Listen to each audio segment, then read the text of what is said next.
which is a huge, obviously, factor to bond people and keep people functioning as a group. Beyond that, then, if we start using drugs or doing certain behaviors, dopamine kind of gets hijacked. So that system is in place to keep us alive as a species, but things like methamphetamine or sex addiction or pornography or other kinds of drugs as well can kind of hijack that dopamine system. And let me give you an example. I have a pretty little chart I do in presentations, but I'll just try to say it verbally. If we have a baseline of 100 units of dopamine, the highest we can get, as I mentioned, is orgasm. That's 200. Well, nicotine right off the bat is higher than that, 220, in terms of dopamine released. If we go even more, cocaine is about 400 or a little less than 400. Methamphetamine is 1,200. So all these things kind of take that system and really use the drugs or the behavior to release these torrents of dopamine that make us feel good. So what does that do? It does a couple things.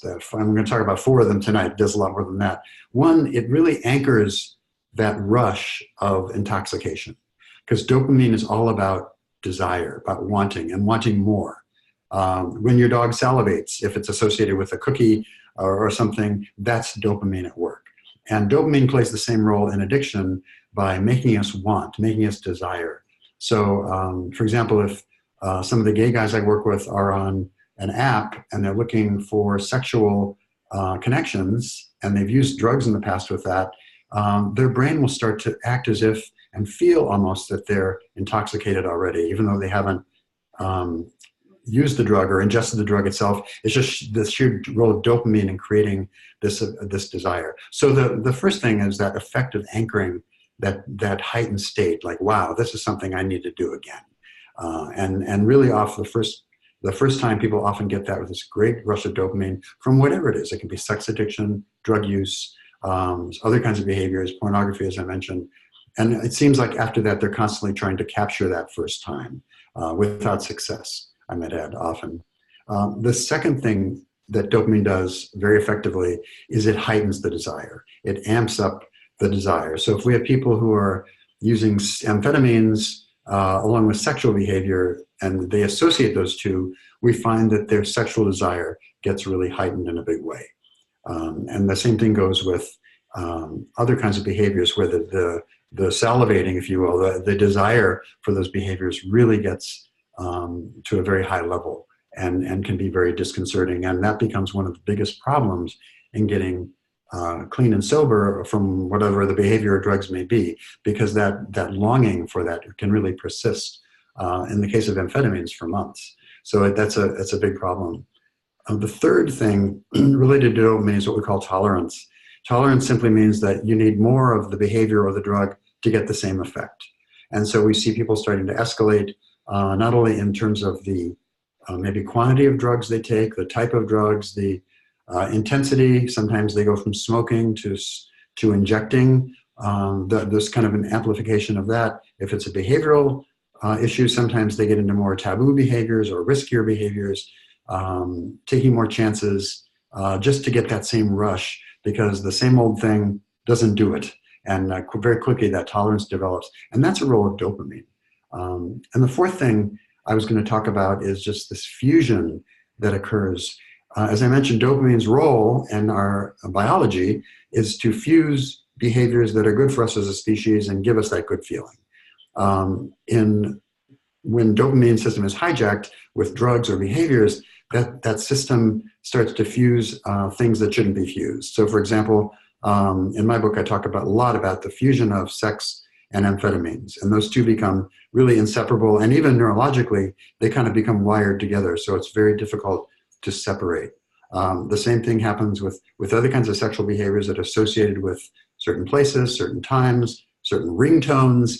All kinds of things can be associated with these behaviors, and that is dopamine doing its thing, doing what it's supposed to do. But it's really been kind of hijacked. And one of the challenges of recovery is to really disassociate those things together. In the case of amphetamines or meth particularly, to really disconnect sexual behavior from drug use, which can take a long time because oftentimes if the dopamine system has been really kind of hijacked severely, it can take months or even years to recover or rewire. And so dopamine really plays a huge role in addictive behaviors and in the recovery, and it can complicate recovery in a big way. So we have to really learn how to undo and give ourselves patience while the brain is adjusting back to kind of a pre-drug or pre-behavior level of that tolerance.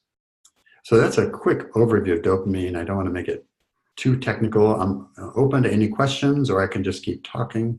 But if you have any questions or issues, or if this rings a bell with you, I'd love to hear your experience and what you did to help yourself with that in recovery.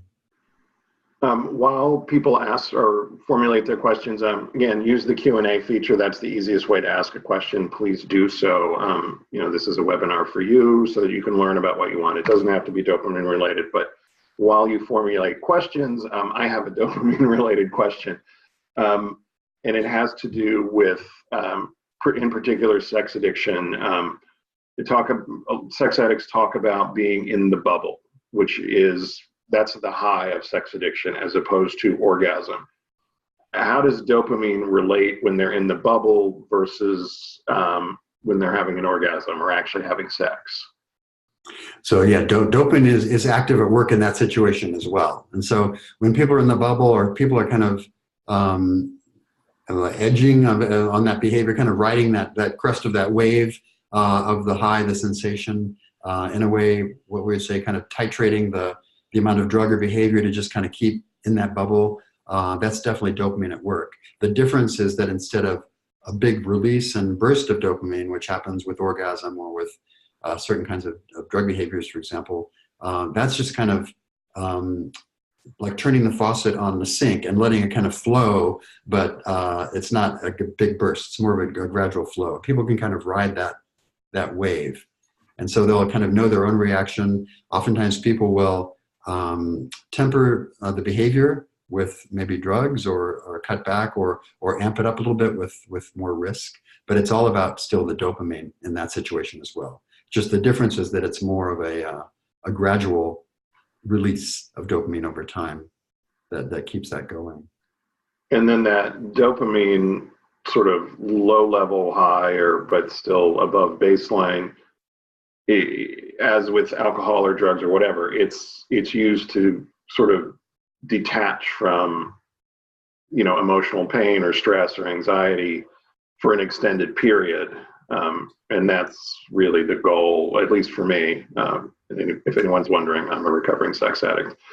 For me, that was the goal, was to be away, gone, right, somewhere else.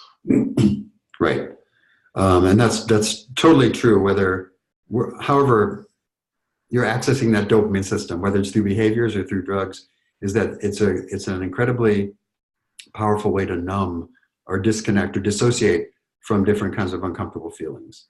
I had someone describe it today as just kind of a bulletproof wrapping that's good in case of methamphetamine for 9 or 10 hours. They just kind of, nothing's going to penetrate that, no problems, no worries, no feelings of shame or disconnect or feeling bad about themselves. So those behaviors definitely, that's often the impetus for those kind of behaviors, to kind of give some relief from whatever those nagging and uncomfortable feelings are, for sure.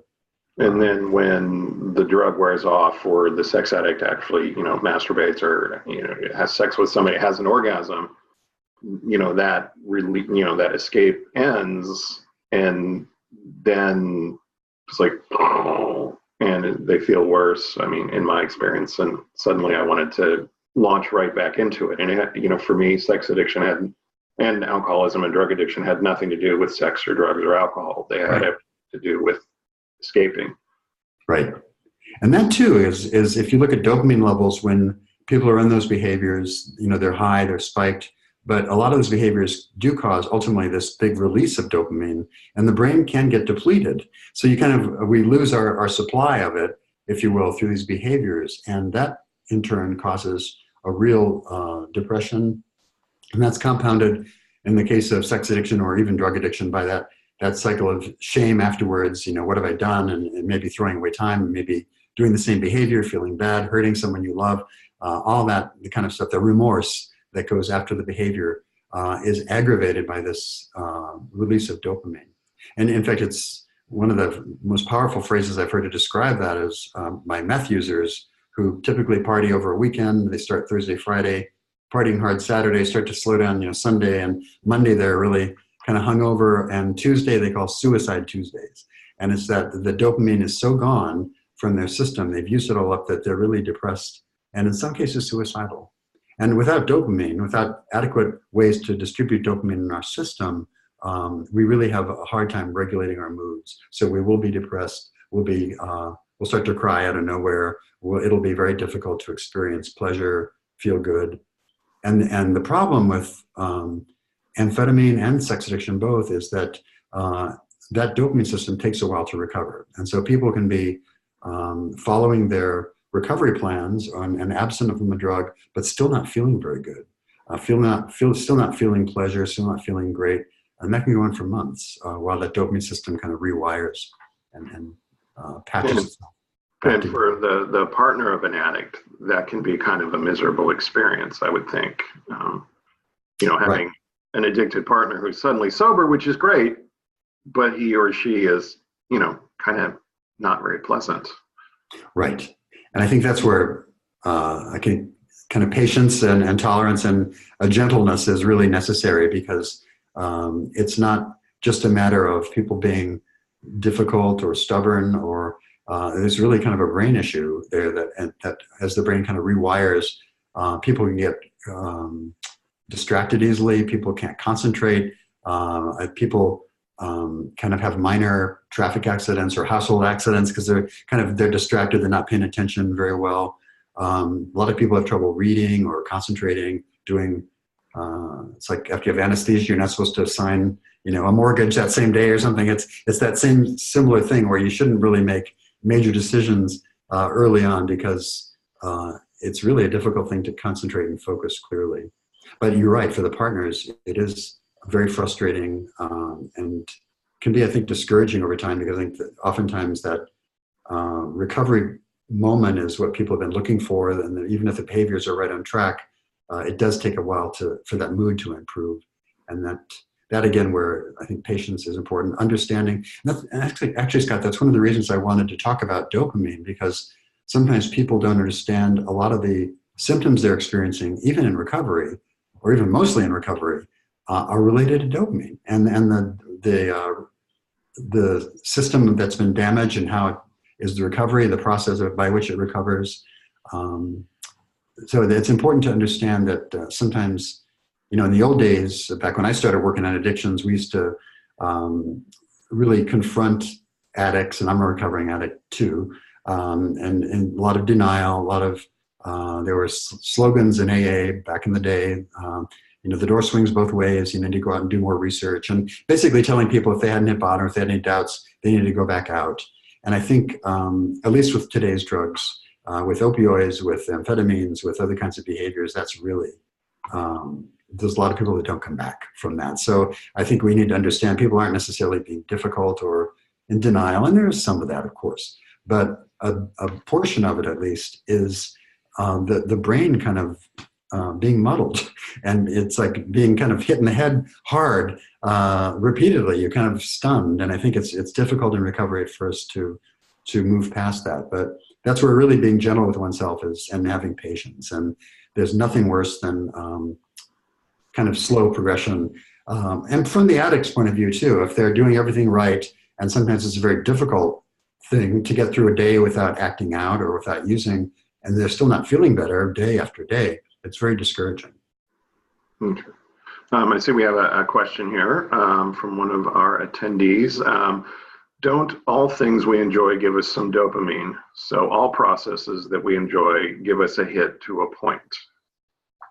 Absolutely. In fact, and that's the whole purpose of dopamine, to give us little bits of pleasure. And so, as I mentioned, it was designed for natural rewards, right? So if I pet my dog or my cat, I'm getting a little bit of a rush of dopamine.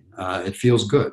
If I eat one of my comfort foods is pasta. So pasta, home-baked bread, ice cream, whatever comfort food is for you, that gives you a shot of dopamine. Anytime we get a hug, that gives us a little shot of dopamine. Having a sense of belonging, all those things that kind of feel good, help us kind of feel like we're part of the tribe, we belong, we're safe, we're taken care of, down to the very small things, do give us dopamine. The problem is that addiction hijacks that system, as I mentioned, and so a lot of those little things start to not give us pleasure anymore because we're so used to a very high level of stimulation of dopamine that something like petting one's dog or comfort food or all those things that used to, or even orgasm, don't do it. And that becomes the problem where dopamine really plays a role in recovery. It's a great question. I think we should emphasize that, the reason we get a hit of dopamine when we're nice to somebody or they're nice to us or we eat or we have sex is because that's what keeps us alive. So our brains are programmed for us to experience pleasure, so we want to do it again. It just, when David said, we hijack it, addicts, we hijack it and we blow it all to smithereens. So, yeah. Exactly. So everybody, please ask questions. David and I both love talking about the brain, and we'll do it for an hour if you want us to. But if you have other questions, by all means, ask them. While we wait for that, you talked a little bit. Can you explain what anhedonia is? You kind of talked a little bit about that. Yeah, so sorry if I use terms like that too without explaining them. So anhedonia is simply the inability to experience pleasure. And so I can, in recovery, if my dopamine system is in the process of healing, I can have all the comfort food I want. I can do all the things that used to do it for me, and they're not going to give me pleasure. Everything is kind of grim and dark. And that's a chemical thing. That's not the person being difficult. It can qualify certainly as depression, but it's really depression that's been caused by this disruption in that dopamine system. And that, I think it's important just to say again, that can really persist for a long time, depending on how long people have used the drug or done the behaviors, and how clean their recovery is. And by that I mean, sometimes people can kind of drag out this process by stopping one behavior but picking up another. And we know, and certainly in 12-step program, there's a lot of talk about changing addictions, where people really are still kind of seeking that high, but not doing it in the way they did. And sometimes you can kind of step down a destructive addiction. Sometimes they switch and get from the frying pan into the fire. I think in any case, that's a bad idea, because all that's doing is really kind of finding a substitute medication, if you will, to avoid those feelings that Scott talked about before, that we talked about, that numbing. That's just another way of trying to do that. And ultimately, you got to face the music and feel those feelings. And it actually feels good in recovery. Yeah, I had a therapist once tell me that as I was bopping from one addiction to the other, and taking a 30-day chip in one program while using in the other, that I was changing seats on the Titanic. The view was different, but the ship was still sinking. I have a couple of great questions here. I'm going to take the second of these first. It says, my partner is in 3 months of recovery. Is it best for his reprogramming of dopamine to avoid sex? Will having sex delay the recovery or delay his normalizing of dopamine in his recovery? That's a great question. So everybody's different. There's not one rule of thumb, but there's some general things that we can say. One thing is that I think if we get into healthier sex, intimate sex that's connected emotionally and physically, I think that's in itself starting to reprogram the brain and heal. It's very common, though, for people to have kind of a period of no sexual arousal. I'm a sex therapist, we would call that an erotic crisis, but it simply means that I got sexual desire from doing a certain behavior, and if that was addictive behavior, I kind of have to leave that. And there is this window period when the brain has to kind of shift gears. And that 3 months is, you're right in the middle of that period. Typically, that can go from 3 months to 6 months to a year. Usually by a year, people are have kind of disconnected from the old patterns and are finding some joy and some excitement and desire for their partners again at what we call those natural rewards from dopamine. So I don't think having sex is necessarily destructive at all. I think it can be a great healing force. Where we find problems with having sex in recovery is if that sex is really not within the plan of recovery. So if I have somebody who has been using amphetamines and having sex, and then they give up the amphetamines, but they're still looking at a certain kind of pornography that shows people using amphetamines, their brain is still kind of doing it, although they're dry chemically. If I were to drug test them, they would be clean, but their brain is still all caught up in the addiction. And so, 3 months is a good period of time. I think there's starting to be some change at that point. The brain is pivoted. We're starting to reset. And so I think it's good. And I think if that sex can be, remember, orgasm is the highest natural reward we can get. And I think if we reward good behavior in terms of healthy sexuality, I don't think that can hurt. It just depends on kind of what the attitude and the mindset going into the behavior. Great question. Yeah, we've got a couple more here. I want to ask this one. It was one of the first ones asked. We talked a little bit about how you get past that high on dopamine. Sometimes it's just waiting. And when does it get easier to let the sexual feelings go with someone else? And then this question's from a woman. It's not a question, this bit. She says, my husband is attracted to men. Can you talk a little bit about how that plays in and what actually might be going on, especially that last bit, my husband is attracted to men? I'm just trying to see that question. It's the very first one.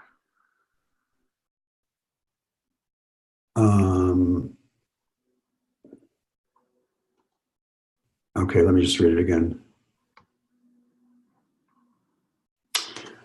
Okay, so that's a complicated question there. So in terms of getting past the high on dopamine, it really takes stopping the triggering behaviors and letting the brain just kind of naturally reset. And that's part of it. So to kind of, the essential part is to stop the old stuff. So as I said, if I'm not using my drugs, but I'm still using porn to kind of feel like I'm on the drug, that's not really progressing. That's just kind of substituting, and it's not a good recovery. So that's going to keep that dopamine system used to that level of stimulation. And so you're really not going to get past the high there. If people are clean, if they're following their sexual recovery plans, if they're on track, starting usually around 3 months. And it's always been interesting to me that in 12-step program, 90 days is a big deal. And 90 days has been a big deal for years and years. And that's been kind of affirmed by a lot of neurology studies, is that after about 3 months clean or 3 months in recovery, there's starting to be some real change happening in the brain and in behaviors and in patterns. And so I think that 90-day benchmark is an important one to take. So that said, it's highly individual. Some people get over that dopamine rush fairly quickly and adjust. Some people take more time than others. But I think generally 3 months, 6 months is a problem. Now, in terms of the last part of that question, my husband is attracted to men. So I think sexual orientation in this case isn't necessarily related to the, as a result certainly of using drugs or acting out. I think that's oftentimes in my experience where people are struggling with their sexual orientation. They often kind of fall into addictive behaviors for the reasons Scott was talking about, to numb. That's a really uncomfortable place. I don't want to think about that. And in that terms, I'm talking about an attraction to men. I don't want to think about that. That makes me uncomfortable. That's wrong. And so oftentimes sexual addiction or drug behavior, help people kind of escape and drop into that zone and act out and be comfortable there, but then come back out. So I think, I don't think necessarily that issue is going to go away or lessen with time away from the drug or the acting out. I think that's something probably that needs to be addressed in terms of what are the feelings there, what's going on. Because I often, at least in the cases I've seen, I don't know you, I don't know your husband, but oftentimes when people are acting out and there's that sexual issue, sexual orientation issue, or attraction issue, I guess I should say, it's really to kind of numb the discomfort of having that and trying to balance these two worlds. So I think that's definitely something to talk to a professional about, to get some help with, because that sounds like an issue that underlies a lot of the addictive behavior. So I really, good luck with that. I wish you a lot of luck. It can be, absolutely can be addressed, but I think probably the intervention of some kind of sex therapist or sex therapist, couples therapist, any therapist that has mental health training could be able to help you with that. There's a book by a guy named Joe Court called Is My Husband Gay, Straight, or Bisexual? He addresses a lot of that, a lot of those issues. So I would recommend that too, in addition to David's answer. Yeah, absolutely. It's a great book. Great book. Looks like we've got a couple more questions there. I'll let you, David, I'll let you take whichever one you want. Okay. So let me take the bottom one first, and I'm going to come back to one that Eric had posted. But let me take Dawn's question next, which is, what happens when an addict replaces their primary addiction with other process addictions?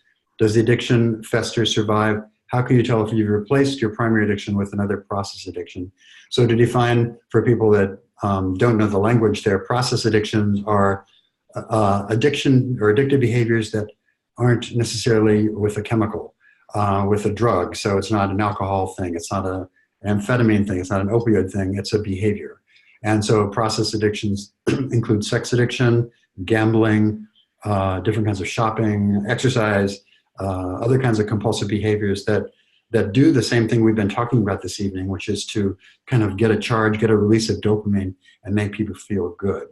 And so it kind of underscores the point we were mentioning before where, and I love Scott's analogy of just changing chairs on the deck of the Titanic, because really that change, and it's very common, is one that's really ultimately destructive. And I have had people kind of titrate down. I've had people quit heroin, but they didn't give up their cigarettes immediately. And cigarettes are obviously less harmful than opioids, but they did ultimately. So I think, but to really be aware, and it's a great question just because it shows awareness of how dangerous it can be, or potentially dangerous, to change from one addiction to another, one process to another. Now, how can you tell if you've replaced your primary addiction with another process addiction? I think that's any kind of behavior that, if I were speaking for myself, any kind of behavior that feels a little bit compulsive or addictive, or that I get kind of concerned if I won't be able to do or act out, or those kind of clues, I think are clues. They're just that say that that's maybe a good idea to look at. I have found one of the best places to get an honest reflection is in groups. And by that I mean support groups or 12-step groups, or any place where people know you, where you've been honest, and you can get some feedback. And I think oftentimes, if not most times, people will see that behavior in you, and if you're open and receptive, will reflect that back to you.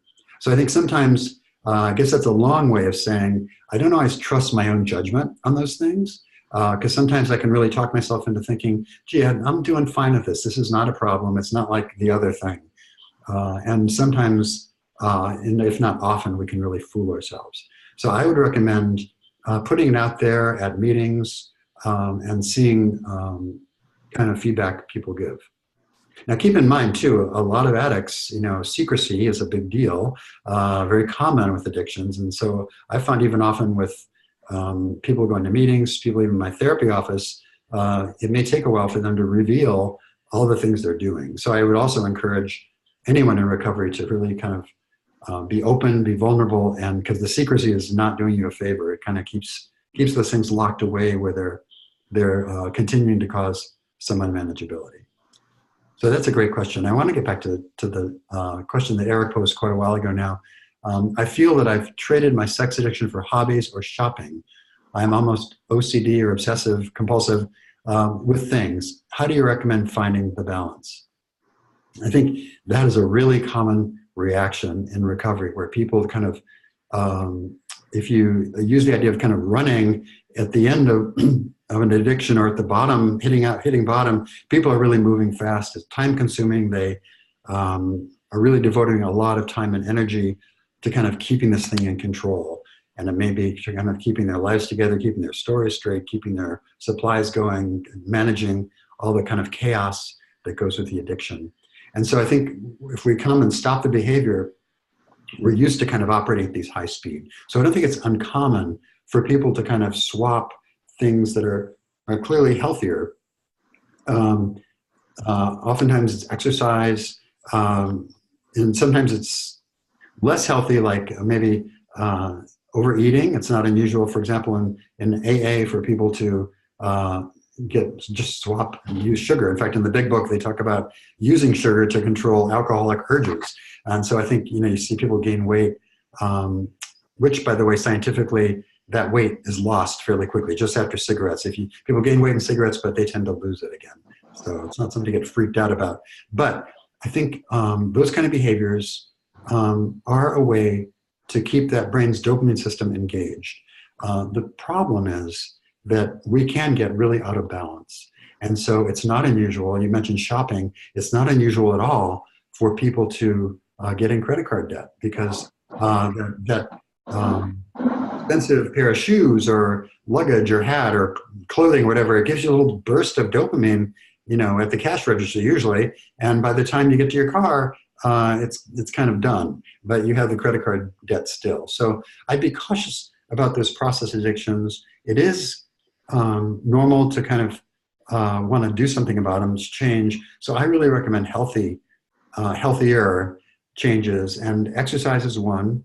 And now people can have trouble with exercise too. I've had people get into some kind of exercise addiction where they actually hurt their joints and cause damage. But in moderation, exercise is really useful in that it releases chemicals in the brain that actually help that dopamine system heal faster. So exercise is one thing that's really useful. I have found meditation, and by meditation I don't mean really complex processes, but just really being still, being quiet, being mindful, just trying to sit still. Sometimes for a minute, sometimes 2 minutes, 5 minutes, which may be very difficult to do for quite a while. But just being quiet allows that kind of that urge and the little bit of OCD, as you call it, to kind of burn off. And so that can be very helpful. I think other things that we know give us those natural rewards of dopamine, having a sense of belonging, going to a meeting, going to coffee, making a telephone call. I am a big fan of animals. Being around a dog or a cat or a bird, it doesn't really matter. I'm in Florida, we have iguanas. I have yet to kind of connect with an iguana, but almost every other species has some kind of relatability for me. Maybe fish too, I'm not sure about fish. But it's important, I think, to replace those in healthy ways with the warning that you can, we are addicts. We can take stuff to the nth degree. So I think just trying to find stuff in moderation that's healthy, exercise being a really good one. I'd be careful about shopping, because shopping is a very effective way to get little dopamine hits, but it has big ramifications that can get people in trouble very quickly. So I do think also that with time, that compulsivity kind of fades a little bit if we start to allow our brain to re-regulate and not get those bursts of dopamine, whether it's from shopping or sex or drugs or other kinds of process addictions. Kind of matter of slowing down. And again, I think using a group is really helpful, because sometimes what I think is normal and healthy as an addict may be off the charts, and I need that feedback. If I'm doing something that I think is manageable or fine, but it's still kind of a little, has an addictive spin to it. That's where reflection back to me from people that I trust, and usually a group, is really important to kind of keep me honest with that stuff. Yeah, great question. David, sometimes I hear, what something you just said, you said you get a little bit of dopamine when you go to a meeting sometimes. Sometimes I hear recovering addicts say that they feel like they're getting addicted to meetings. And sometimes I hear partners of recovering addicts complain that the addict has switched addictions and now the addiction is meetings. What do you think about that? I think it's not quite a fair comparison to, talk about attending meetings to equate that with the addictive behavior. It's true that when we go to a meeting, we get that little burst of dopamine at a much reduced scale than any kind of process addiction or drug addiction. But that sense of belonging, and it doesn't have to be a meeting. It can be being with our families. It can be being with friends. It can be relating, feeling that we are belong somewhere and that we're connected.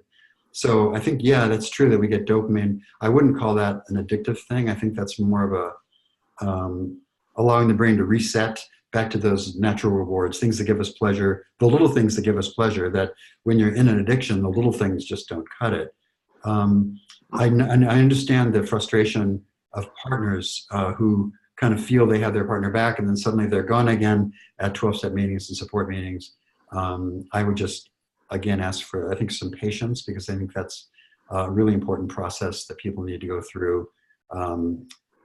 Someone I heard recently talked about with addiction, we walk 5 miles into the woods, and sometimes we have to walk 5 miles out of the woods too. And it's not quite an overnight thing. And I think that ability to be in rooms where people understand what's going on is important. I do understand their frustration with that. And I think it's important to verbalize that and not sit on that, and to find other ways to be connected with your partner in the meantime. While they may be at meetings, that doesn't mean they're necessarily absent from the rest of your life. So I think to connect in ways that, in any way you can, whether it may be just sharing a nice meal, cooking together, or taking a walk, or doing things, having sex, that really show that the relationship is healing, and it's not just been one substitute from one addiction to another with you kind of left out in the cold. So I think it's a matter of understanding those meetings are really necessary, and sometimes in high numbers in the beginning, but that's part of the healing process. Okay, thanks. Everybody, there's about 20 minutes left, a little less than that, so get your questions in now so that David can answer them. And while you do that, I have a dopamine-related question. When I went to treatment 20 years ago, they almost encouraged people to smoke. The approach back then was, you need something, and we're going to deal with this addiction, and you can deal with that other one later. Is there a school of thought now where maybe it's better to deal with them all at once so your brain can reset? Yeah, that's a great point. And yeah, the research has changed dramatically in 20 years. And I think part of that, because I worked in treatment 20 years ago, and I think part of that was just more of a management. Sometimes the patients or clients were so focused on their cigarettes and their cigarette breaks that it almost just became easier to let people smoke, and we'll deal with the other stuff. So sometimes it was easier for the therapeutic staff. But the literature in the past 20 years has really developed on this part of the brain that we're talking about tonight, the reward center of the brain, and how nicotine, which of course is not a natural reward, that's a drug that is actually higher. A hit of nicotine releases more dopamine than an orgasm. So it just kind of shows you the power of smoking, and I think why it's so difficult to stop. But what we know now is that nicotine actually kind of sets up the brain. It primes that part of the brain for addiction. And so I think that's really kind of the inherent evil, I think, in smoking with adolescents, because it's really training the brain how to be addicted. It's like the perfect the perfect storm in terms of a first drug and those behaviors, because it really teaches the brain how to be addicted. And so if you extend that, absolutely, if you're continuing to smoke, you're continuing to set that dopamine system in that craving mode where it wants, it wants, it wants. And it can easily jump from wanting nicotine back to wanting that other more addictive behavior. So it's difficult. I'm an ex-smoker. I myself, when I got into recovery, I had quit smoking for 2 years, part of thinking that was really the problem. I continued to spiral out of control. So when I finally got into Alcoholics Anonymous, I said, I'm going to smoke again. And I smoked for a year, and on my first anniversary, I stopped. But I think I probably just dragged out the agony by smoking like that. I think it's important to give it up all at once if you can. And I think that's the model now. And I think these days it's much easier because smoking is generally not tolerated in many spaces. Like in those days, you could smoke in your office and in hallways and basically anywhere. And it's much harder to kind of separate. These days, I think people can understand that not smoking is more possible. So we have a couple questions. One, is lying, deceiving, gaslighting related to the primary addiction signs that someone is not in recovery? What if these behaviors happen 5 or 6 years into recovery in quotes? So yeah, I would generally say that lying, deceiving, and gaslighting are not features that we want to strive for, and not typical of a strong recovery. I think that's a sign that not everything is going as planned. To say that they're not in recovery, I don't think necessarily that's hard to say. They may not be doing the behaviors that kind of brought them down, but I think lying, deceiving, gaslighting, or in the case of drugs, if you're looking at drug-related pornography or other ways to kind of simulate the effect of the drugs without actually doing it, those behaviors all are problematic, and I think are signs that there are areas that really need some work and reflection.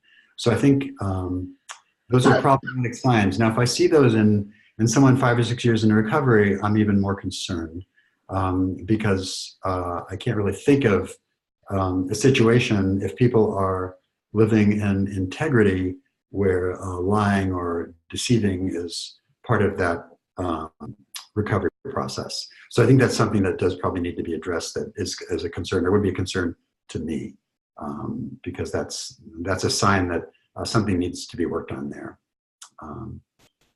Yeah, I don't know if Scott, if you have anything to add to that, or I would just say that I mean, in my personal experience, the road narrows for me. Things that I could do 6 months into my recovery made me cringe 2 years into my recovery, and I couldn't possibly do at 3 or 4 years into my recovery. But yeah, I would think that lying and deceiving and gaslighting, it would be troubling to me if I was the partner experiencing that right now. And I would insist on some therapy again, or a renewed focus on recovery, just personally. Yeah, absolutely. Absolutely. Yeah. We have a couple more questions, which is great. Thank you for the interaction tonight. The next one is, my partner wears a nicotine patch during his recovery. Is it best that he doesn't do that? Nicotine patches are designed to basically help maintain the system, but not give that burst of dopamine. Now, I've had people, an addict, wear 5 or 6 patches and nearly stroke out and cause heart problems and things, so you don't want to do that. I think it's an aid, it's an assist, and I don't think it's necessarily a bad idea. Ideally, people wouldn't, but I look at nicotine patches as a bridge between full-on smoking and not smoking at all. And I think it can kind of neutralize that issue temporarily. Does it kind of keep the brain drooling a little bit for the behavior? It may be subconscious, but yes, it does. It's at such low levels, it may not be a problem. But I think it is important to remember those patches don't give that big burst of the high. They kind of keep the body from going into withdrawal. Ultimately, for me, I wanted to get clean from that and be gone from that, because nicotine, the pull of nicotine, not on the patch necessarily, but on smoking, can really cause ups and downs that can trigger other feelings too. So I look at it as a bridge. I think it's something to talk about with his doctor, with you, to see at what point does he maybe want to kind of wean himself off that. And sometimes that timing is critical. Sometimes people, we simply have to triage. Sometimes people are dealing with really difficult issues. And even as a therapist, we'll say, well, let's deal with this trauma or depression or whatever it may be, and not worry about the smoking now. But that's certainly a goal, hopefully even in the short term. But I think it's not necessarily a bad thing, but I would look at it as a temporary thing. It's kind of neutralizing that tobacco issue for the time being. We have another question. How can you tell when you're on a normal dopamine intake? I struggle with feeling better. I sat in the feelings, and then I do some outer circle activity. I still step on my family when I want to do something. I know it's not healthy. I feel that I need to do something other than feel sorry for myself. Yeah, I mean, in my experience, feeling sorry for myself never feels very good. Now, part of this maybe, again, where people are in their recovery, I think it's difficult sometimes to feel better, even though we're doing everything right for a while. And some of that is just simply it's situational. It's the chaos, the disruption, the trust issues in our relationships, the damage we've done. And that takes time to kind of clear out all those situations. But it also is important to remember that dopamine is playing a role here, and it can be a problem in terms of inhibiting people from really feeling pleasure. Normal dopamine intake, I think, are those natural rewards. I would probably say that you can't get too many of those natural rewards. Some process addictions like running maybe might be a problem, but if you're I don't know anybody that ever got too many hugs or felt like they belonged too much or felt socially connected. Those are all kind of protective factors that I think are important and give us dopamine at a natural level. Patience, tolerance, I think certainly taking responsibility when we project outward, when we do harm to others, when we blame others. There's a great talk, would be a whole other webinar, there'd be a great talk sometimes called the victim triangle, but when people sit in that victim mode, it's very destructive to everybody around them.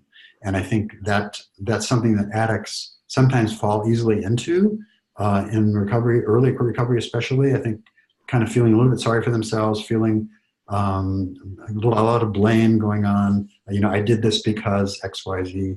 And so I think it's important to really own that and take that into account. And again, I think sometimes reflection back, taking that to a group, taking a situation, putting it out there and see what the feedback is. Because I have found that the feedback from more than one person from a group has a lot of integrity and honesty to it.